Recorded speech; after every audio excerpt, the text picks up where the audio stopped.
This episode contains topics that may be sensitive to some listeners. Check out the show notes for more information. Thank you for tuning in.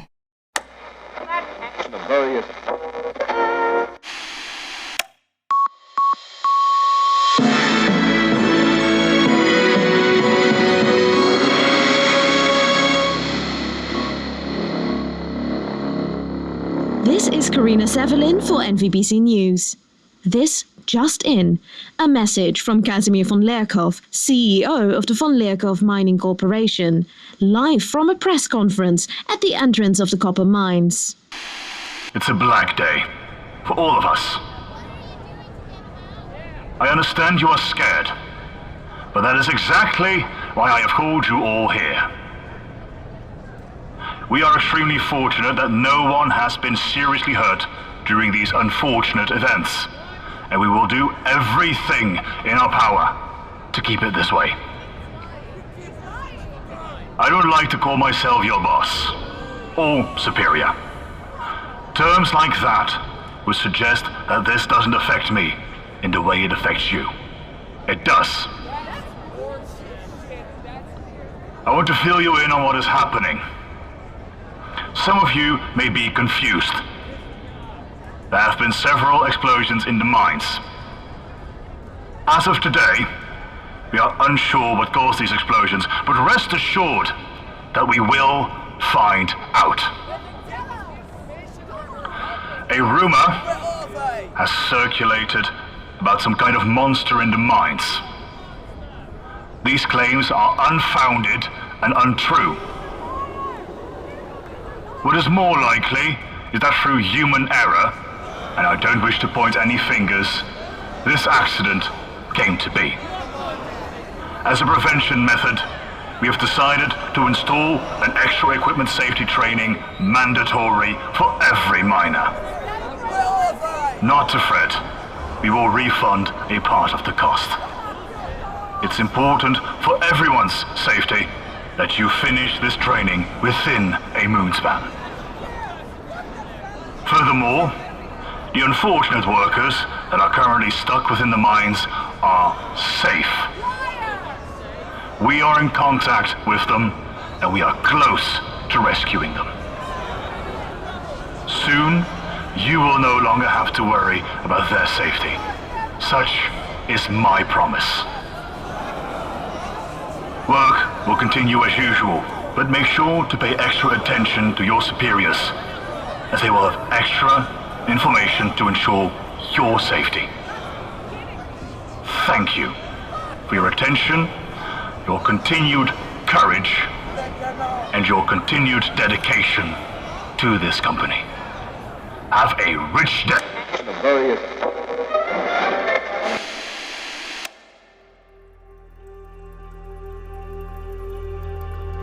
There's a rot in the heart of this city. The new Vilirth Metropolitan warns about the dangers of a new drug overtaking the streets. The government launched a campaign against the use of neomorphic memories. This city's nothing but copper and visions of the past. It's a black day for all of us. Who doesn't dream of the times gone by?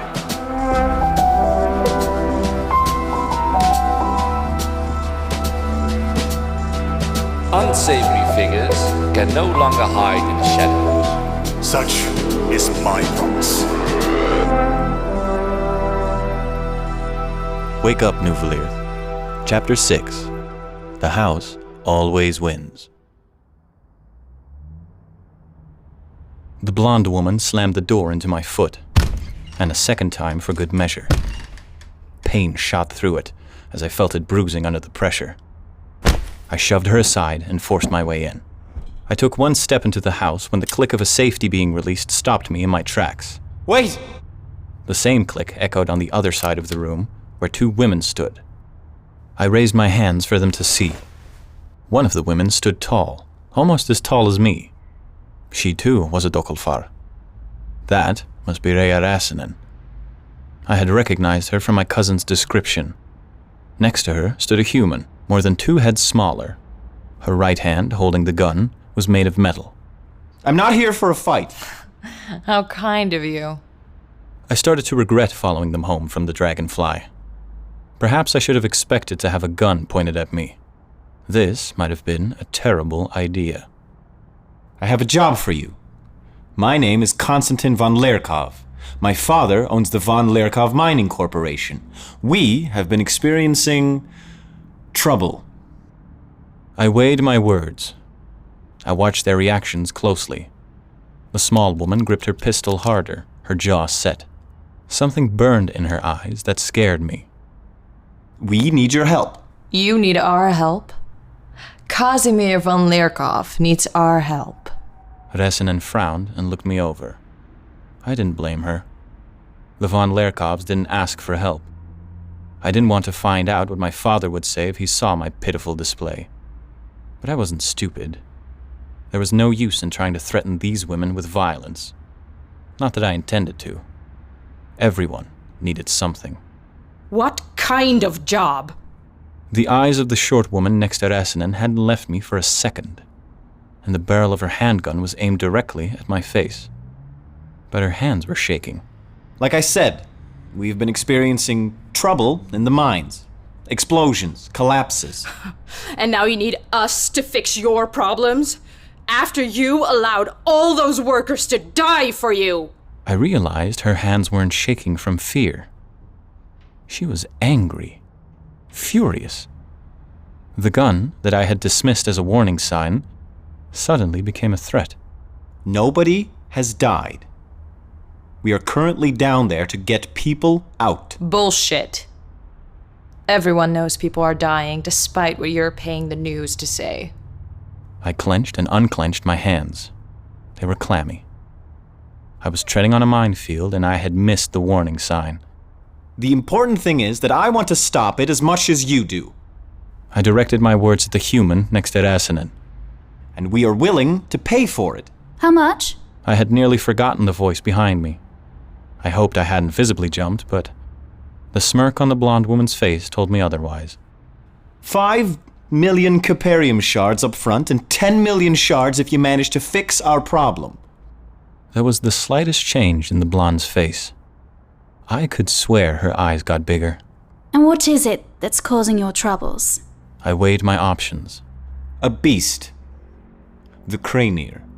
They might as well know now. Resinen frowned. And you've knocked on our door because? You've been on a rogue memory hunt for the last 5 moons. I'm sure you've encountered some monsters. Well, there's more to it. You could have gone to anyone in the Vanguard, but you don't want to work directly with them. Isn't that right? It wouldn't look good. You do better than listen to rumors about us. No deal. Get out. Wait! The next warning barely missed me. It came so close I could feel its draft before it exploded in the railing behind me. The human's gun was smoking. Her metal fingers were wrapped tightly around the trigger. She reloaded the gun with a shaking hand. Resinen raised a knife. Its curve shone in the dim light. I stepped back. Guns might be more effective, but the knife would take longer, and I didn't want to know what she could do with such a weapon. I stumbled out of the door opening and almost fell down the stairs. I was embarrassed to admit that I started to run. I almost ran into a dog. It bared its teeth and barked after me as I ran the other way and hurled around a corner. Another turn led me into an alley full of trash cans. I halted. My breath came out in squeaks.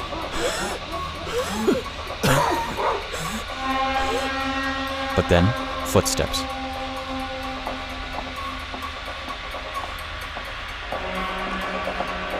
I stood up straight, but a stitch in my side made me double over. Had they followed me? I hadn't even brought a weapon. Was I going to die down here? I began to back up. Perhaps I could hide among the trash. It wasn't Resinen who appeared. What are you doing here? What are you doing here? Following you, of course. Why? Because you are stupid enough to leave without bodyguards.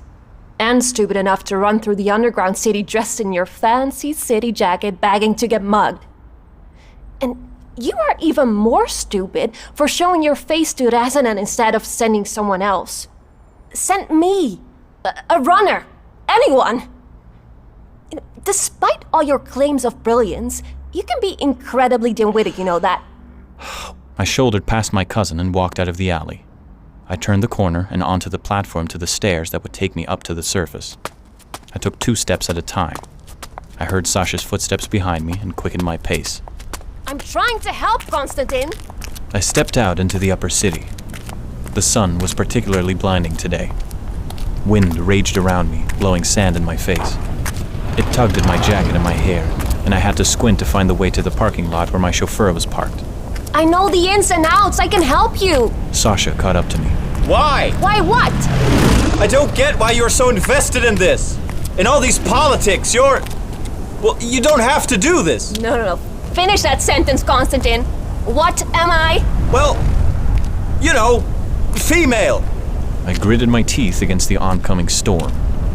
I regretted having forgotten my mask in the car. I'm doing this because the other option is sitting in the house all day, playing dress-up and gossiping about the latest romantic affairs. It's what Nadya does. It's what Nadya makes you think she does. I shook my head and turned onto the parking lot. My black car was the only one that seemed to be in any functioning shape. Most cars didn't even have tires nor windshields. My chauffeur drove the car off the parking space as soon as he saw us and jumped out to open the door. I interrupted him with a hand gesture and stepped into the car. Sasha followed into the car. I turned to my cousin. Her white hair was now covered with a layer of dust.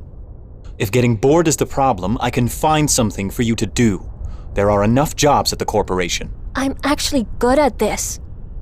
I'm not going to be put away in some stuffy department just so you are rid of me. I looked at her for a second. We'll have this conversation another time.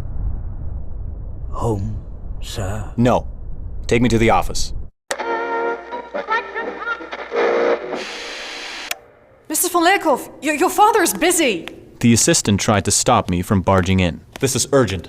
He'll want to hear this. I sounded more sure of my case than I actually was, but now was no time to doubt my plan. What are you going to... Stay here. I pushed the door to my father's office open. 2 associates were standing in front of his desk. If it's against the labor laws, we are not losing. Konstantin. My father's voice was measured, but there was a sharp edge to it. Apologies, sir. I wouldn't disturb you if it wasn't important. I would hope so. Out. Come back in 5 minutes. He waved the 2 men away. One of them frowned at me before leaving the office and closing the door. Where have you been all day? It wasn't a question. My father spat out the words. You said you were going to fix this. I'm bleeding money! And I can't have another strike on my hands. They are already nagging on about unionizing. I opened my mouth. I don't want to hear your excuses. I told you not to come back until you had a solution. And instead, I get word that you're hanging around in a dragonfly, wasting my time! I need you to stop the rescue mission in the mines. I spoke before my father could continue his rant. I kept his gaze. I'm sure you have a reason for this. I've spoken to Dr. Vilirth today. She has confirmed that they have found cranier eggs. My father leaned back, assessing me. The slight frown on his forehead told me that he hadn't known. Good. This poses a significant risk to the rescue operation. And those eggs can make up for the loss of money, likely more. I wish to secure the area. In the silence, I felt my heart press against my throat. I fought the urge to wipe my palms on my pants. My father didn't react. His face was blank. I had been taught to do the same all my life, but now, I wished I had also been taught to read what thoughts my father hid. You have a plan? A very illegal plan involving very illegal people, I thought. Yes, I have a plan. Very well. He folded his hands together on his desk. Something sparked in his eyes. Amusement, perhaps? Alistair. Although he didn't shout, his demanding voice reached beyond the room, because the door opened and one of the 2 men stepped back in. Cancel the rescue mission. The man paled. But sir... Do it! His order rang through the office. Even I wanted to cower, but I kept my back straight. The man glared at me, disgust hid in the curve of his mouth. It was a look he wouldn't dare show his boss. Bile rose up in my throat. I looked away from him and stared at my father's desk. Of course, sir. Anything else? That's it. My assistant will reschedule our meeting, as you will be busy getting word to the rescue team. Naturally, sir. I didn't know if my father saw the twist of anger in the man's eyebrows. Kazimir smiled. Father looked at me. He was waiting for me to say something. I scrambled with the words, but I couldn't form anything coherent. I have to... Yes, you do. I trust you in this decision, Konstantin. Make sure that whatever this is you are doing, it is worth that trust. Do not embarrass me. The threat wiped away any guilt I'd been feeling. It was now replaced by determination. This better work. Because if it didn't, I didn't want to think about that. I won't, sir. I stepped out of my father's office and barreled into Sasha. Not now. I walked past my father's assistant and into the hallway that led us to the stairs. Are you insane? These are people, Konstantin! She took my arm and pulled me back. You can't let them die for your own gain! Something snapped in me. My determination twisted into anger, and I grabbed Sasha by her throat, pushing her against the wall. Her head made a sickening thud as it collided with the bricks. Sasha blinked at me in pain, and behind that, fear. I make these choices for good reason. You might think you know everything, but you have no idea how any of this works. All you do is watch from the sidelines and criticize me as if you are not a part of this family. As if you don't have the same blood on your hands. Your future is not on the line here. Sasha's fury shone in her eyes. Her body was rigid, her fists clenched, but she remained silent. The assistant came around the corner. She stopped in her tracks, glancing at me and then at Sasha. I let go of her, but the assistant didn't say anything. She looked away and hurried past. Stay out of my business! I have more important things to do than explain myself to you. I didn't look at her. I didn't want to see the consequences of my actions. I stepped back and turned around, hesitating for a moment, and then fled down the stairs. I shut the bathroom door behind me and locked it. The room was big enough to hold several bathroom stalls, but instead, it held only one. And calling it a stall was an insult to the room. I turned my back to the wall-covering mirror and leaned against the counter. My hands were trembling. I pressed them against my eye sockets and kept pressing until I saw stars.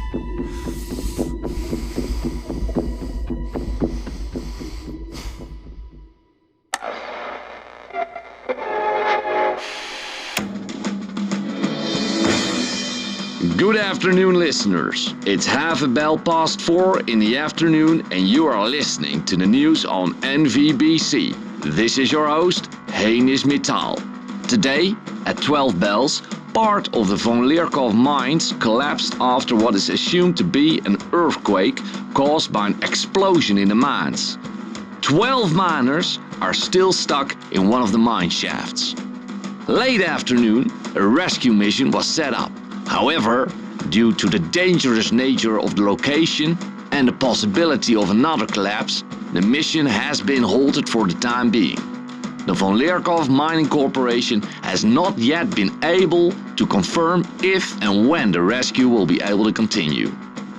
They will, however, continue trying to get food and water to the miners and will resume the mission once it's deemed safe enough. That was the news on NVBC. On to you with the weather, Frida. Good afternoon, I'm Frida Oblak, coming live to you from the new Vilirth Broadcast Center with the weather and traffic report. It's truly a calm before the storm. As we approach rain season, temperatures will continue to rise the upcoming week. We will face another bout of water shortages as we wait for the rain to start falling. The next few days will be warm and cloudless with temperatures of above 40 degrees Celsius. The end of the week brings the first rainstorms of the season. On the roads, you will find regular traffic as the afternoon changes into evening. If there are any changes, you will hear from me in half of a... Long day? Nadya turned down the radio volume and sat down in the opposite chair. She picked up my nearly cold mug of herbata. I slowly opened my eyes. Despite the late night, Nadya wore a long dark green dress. Her hair was done up, dark brown curls trailing down her face. Yet her mouth was turned into an ugly scowl. She took a sip from my herbata and set it down forcefully enough that the contents sloshed over the side of the mug and onto the saucer. Nadya picked up the piece of chocolate before it could drown in the herbata and popped it in her mouth. Long enough that I am not in the mood to play your games. I rubbed my brow. Good. Because neither am I. What the hell are you doing? I'm currently doing... I had the doctor come for Sasha. I looked away. She said she dragged you out of the underground, and as a thank you, you slammed her into a wall. She had to get stitched up. She didn't drag me. I tried to ignore the bile of guilt that rose in my throat. But you were there. Alone. Are you... I had my reasons, Nadya. Of course. You need to impress your father, dearest. And apparently that gives you a free pass to throw your common sense out of the window. She leveled my stare. I need you to stay alive. Even if the only reason is so I can marry you instead of some shriveled lord who turns into an abusive donkey behind closed doors. Although, you have been behaving much like one yourself lately. My cheeks burned. What do you want me to do then? Quit putting yourself in these precarious situations. She leaned forward. You have no clue what those people are capable of, Konstantin. You're smart. You can think of something that doesn't involve you making a deal with those criminals. I have. I shifted forward as well. We need to help each other. If we don't, they'll take everything. She reached out, holding her hand in front of me. I looked at her and, with some reluctance, laid my hand in hers. She squeezed it before getting up. I'm going to bed. But you'll let me know if you need something, won't you? I don't need to explain to you that I can also pull some strings. I nodded. Tell Sasha you're sorry. Nadya floated out of the room. I sunk back in my chair and stared at the small package of sugar drifting around in the flooded saucer.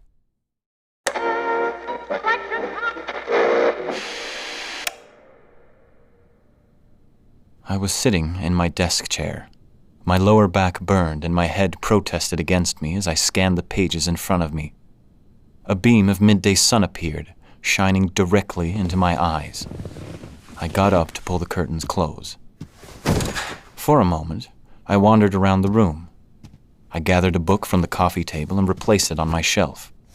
I found a speck of dust and blew it away. And then, when I could no longer find anything to straighten or to dust, I sat down. My cup of herbata was empty. I had it filled 5 times today, and the leaves didn't taste strong anymore. I also had enough for the taste, but I kept the bottle of moonshine closed for past sunset. An uneaten stew stood on the edge of my desk. It was cold. Yes, my butler stepped inside. A message, sir, from Dr. Vieira. She placed a note on my desk. She called. I nodded. The phone in my office had rung twice. I had ignored it. I took the note. My butler hovered beside my desk and glanced at the stew. Take it to the kitchen. I'm finished. Would you like anything else, sir? No. My butler picked up the platter of curry and left the room. I unfolded the piece of paper. 4 days was all it said. I had expected to hear from Rasanen by now. Perhaps not the same evening, but at least this morning or afternoon. Perhaps I hadn't properly assessed the influence the 2 humans had on Rasanen, or the effect the closure of the mines had on that 1 human. I picked up the phone and dialed the number.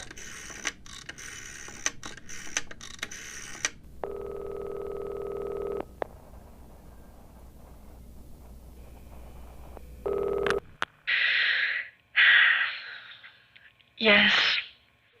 Are you sure those eggs are hatching? Can't we destroy them? Yes, we are, and no, we can't. We need a solution. Will it really get worse when the eggs hatch? They'll be babies, after all. Easy enough to kill, right? Mr. van Leerkov, I'm not a biologist, but she certainly isn't going to be nicer with little cranies running around. I suggest you find a solution. I'm sure you have someone you can pay enough money to risk their life. Good afternoon, Mr. von Leerkov.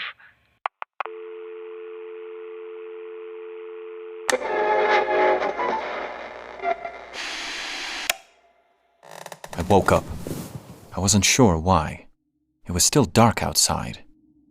I rolled around to continue sleeping when I heard a soft creak. I shot up in my bed. A Dokkelfar stood in the corner, and I grappled for the gun in my nightstand. Who are you? How the hell did you get in here? Finally.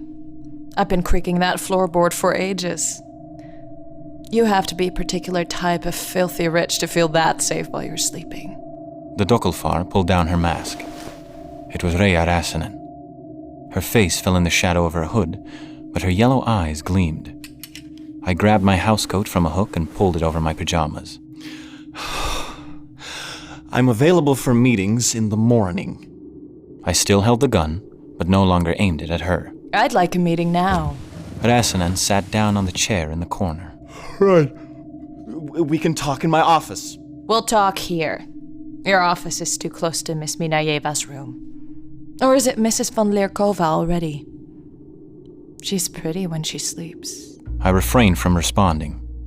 I knew she was baiting me, but I wasn't awake enough to be sharp. Sit. Rassanen gestured to the bed. She crossed her legs and leaned back. I sat down on my bed and sank into the mattress. But despite that, I tried to sit as straight as possible, like I would in a business meeting. I loosened my grip on the gun. What would you like to discuss? I could make an educated guess. I watched Rassanen's careless demeanor change into something sharper. I'm here to listen. To your deal. You are? I fought a smug smile. I needed to keep her here, to listen. It had worked. Ran into more money problems? For a moment, I was sure she was going to attack. I lay my finger back on the trigger. You're so easy to scare. Her grin was more of a grimace. I take the safety off before you fire. You sneak into my home in the middle of the night. I have every right to be cautious. Are you sure it isn't your guilty conscience? Guilty of what? I knew she wasn't going to admit how exactly I had manipulated her. Coming here must have taken a lot. Admitting that I had power over her by the simple act of talking to the right person was outright embarrassing for her. As we looked at each other, we were both aware of it, and I couldn't hide the triumphant look on my face. I told you the deal. You fix my problem, and I will give you the money. Besides, you want those explosions to stop as much as I do. 7 million up front, and you'll reinstate the rescue mission in the mines, or no deal. 5 million, and I will reinstate the rescue mission in the mines after you have completed your end of the deal. I won't do anything until you have gotten those workers out safely. I'll send 5 extra squads to get them out. After you have finished this job, which happens before the week ends. Send those squads before the end of tomorrow. I stood up. The end of the week. You want that cranier dead, don't you? The end of tomorrow, or no deal. Fine. Keep that spot open for a meeting tomorrow. I'll be there to collect the money. She walked over to the window.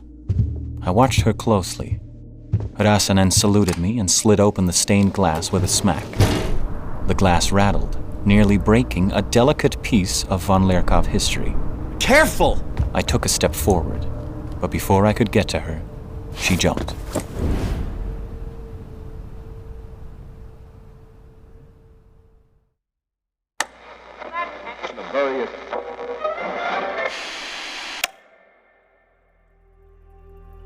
Wake Up New Vilirth is created, produced and written by Lisa van Hees.